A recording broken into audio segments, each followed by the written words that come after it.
स्त्री का घर।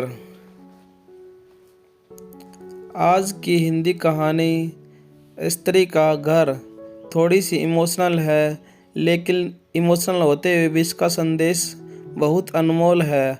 आपकी आंखें थोड़ी नम करने के साथ साथ आपके दिलो दिमाग पर यह कहानी छाप छोड़ जाएगी, इसलिए इसे एक बार पूरी ज़रूर पढ़िए। तुम्हें कितनी बार बताया है, मेरे तैयार होने से पहले मेरा नाश्ता तैयार हो जाना चाहिए। शादी के 25 सालों बाद भी मुझे क्यों बार बार एक ही बात बतानी पड़ती है लता?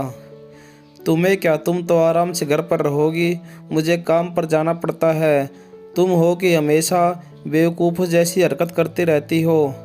अगर तुम यह जानबूझकर करती हो तो याद रखना, मुझसे बुरा कोई नहीं होगा। आज भी प्रशांत का पारा चढ़ा हुआ था। इन कटु शब्दों में अपना गुस्सा उतारते हुए, गीला तौलिया कुर्सी पर फेंकते हुए प्रशांत गुस्से से लता की तरफ देखने लगा। लता के लिए प्रशांत का यह बेवजह का गुस्सा कोई नई बात नहीं थी। वह महीने में 3-4 बार ऐसे ही लता पर बरस पड़ता था। पहले पहले लता उसका विरोध किया करती थी, लेकिन जब कई सालों तक प्रशांत में कोई बदलाव नहीं दिखा तो लता ने खुद को ही बदल दिया। अब प्रशांत के कुछ भी कहने से लता को कोई फर्क नहीं पड़ता था। प्रशांत की हर बात वो चुपचाप सिर नीचे झुकाए सुन लेती थी। शादी के पहले 5 साल तक लता ने पूरी कोशिश की थी कि प्रशांत को बदला जाए, लेकिन फालतू का गुस्सा करना और बाद में लता को भला बुरा कहना, यह मानो जैसे उसकी आदत बन गई थी। कोई भी वाद विवाद होता तो प्रशांत सीधा लता को बोल देता, अगर मैं तुम्हें अच्छा नहीं लगता तो क्यों नहीं चली जाती अपने मायके, क्यों रहती हो मेरे साथ? इतना सब कुछ होने के बावजूद लता प्रशांत के साथ रहती थी, क्योंकि उसे अपनी बेटी की फिक्र थी। और वह जाती भी तो कहाँ, अपने बूढ़े हो चुके माँ बाप को इस उम्र में परेशान करना वह नहीं चाहती थी। समाज और लोग क्या कहेंगे, यह भी तो उसे देखना था। वह इतनी पढ़ी लिखी भी तो नहीं थी कि खुद जाकर कोई नौकरी कर सके और अपना और अपनी बेटी का पालन पोषण कर सके।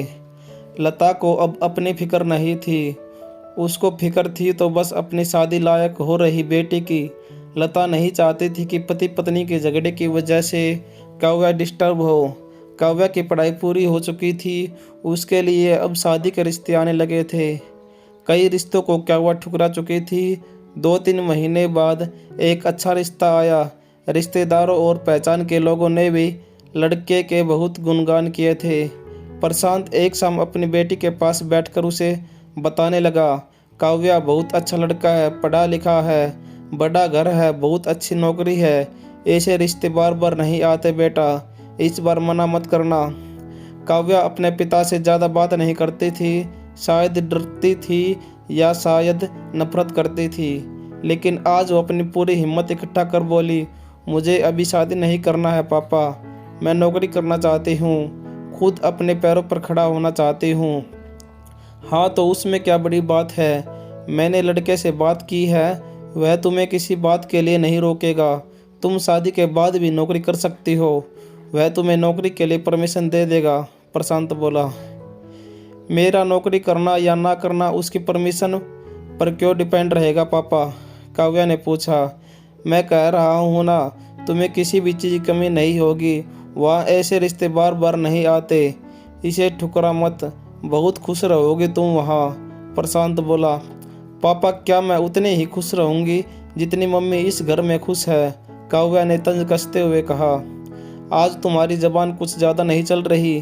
प्रशांत गुस्से में आंख बड़ी करते हुए बोला, पापा मुझे शादी ही नहीं करनी है, क्योंकि शादी के बाद अगर वह लड़का आपके जैसे निकला तो मैं क्या करूँगा? मुझे आपके जैसा जीवन साथी नहीं चाहिए जो बिना बात के मुझ पर हमेशा चिल्लाए। मुझे कुछ भी अपनी पसंद का लेना हो तो 10 बार सोचना पड़े, कहीं वह नाराज़ ना हो जाए। मेरी तबीयत कैसी भी हो उसे परवाह ना हो, रोटी थोड़ी सी मोटी बन जाए तो घर सर पर उठा ले और उसकी चेकबुक ना मिले तो भी मेरा ही दोष निकाले, और हर छोटी मोटी बात पर मुझे मायके जाने के लिए कहे। काव्या ने अपने दिल खाली करते हुए पापा से सब कह दिया। प्रशांत का गुस्सा 7वें आसमान पर था, लेकिन उसके मुंह से एक भी शब्द नहीं फूट रहा था। वो काव्या की बातें सुन रहा था काव्या उतना ही बोलकर चुप नहीं हुई।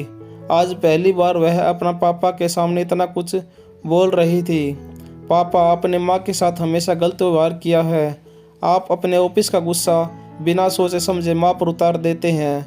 कभी इस बात की भी परवाह नहीं करते कि उन्हें कैसा लगता होगा। आपकी बातें सुन कर माँ ने अपना अभिमान खो दिया। प्रशांत आज पहली बार अपने किए बर्ताव को महसूस कर रहा था। वो इतना ही बोल पाया, जो तुम्हारा मन है वो करो, मैं तो इतना बुरा हूँ ना। काव्या ने प्रशांत का हाथ पकड़ा और बोली, पापा, मुझे सिर्फ एक सवाल का जवाब दे दो। क्या आप चाहेंगे कि मेरा पति आपके जैसा हो? अगर आपका जवाब हाँ है तो कर दीजिए मेरा रिश्ता आज ही, और ना है तो मुझे आत्मनिर्भर बनने दीजिए। प्रशांत कुछ भी ना बोल पाया और वहाँ से चुपचाप बाहर चला गया।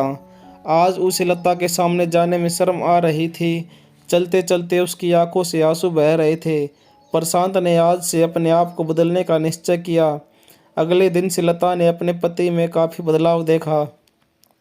वह सोचने लगी कि जो हिम्मत काव्या ने दिखाई है, वह हिम्मत अगर मैं पहले ही दिखा देती तो शायद आज परिस्थिति कुछ और होती।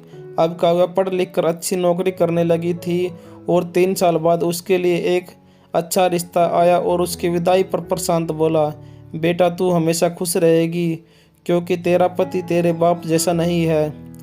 प्रशांत की यह बात सुनकर लता और काव्या की आंखों में आंसू बहने लगे। दोस्तों, हमारे समाज में औरतों को भले ही देवी का दर्जा दिया जाता है, लेकिन वह स्वतंत्रता नहीं दी जाती जो उन्हें देनी चाहिए। उन्हें बचपन से ही बताया जाता है कि वह पराया धन है। स्कूल से आने में देर हो जाए तो पिटाई मिलती है। मोबाइल पर बातें करते हुए दिख जाए या खिड़की से झांकते हुए दिख जाए तो शक किया जाता है। माँ बाप का घर तुम्हारा नहीं है, पति का घर ही तुम्हारा घर है। जीवन भर यह बातें बता बता कर उन्हें ससुराल भेज दिया जाता है और एक दिन किसी छोटे मोटे झगड़े में ससुराल वालों से उन्हें सुनना पड़ता है कि इस घर को छोड़ दो और अपने मायके चली जाओ। अब आप ही बताओ दोस्तों, ऐसे स्त्रियों का सच्चा घर कौन सा है? आखिरकार वह किस घर को अपना कहे? हमेशा की तरह पूरी कहानी पढ़ने के लिए आपको धन्यवाद। दोस्तों, उम्मीद है यह कहानी आपके दिल को छू गई होगी। ऐसे ही सीधे दिल तक उतरने वाली कहानियाँ पढ़ने के लिए हमारे चैनल को सब्सक्राइब करें। धन्यवाद।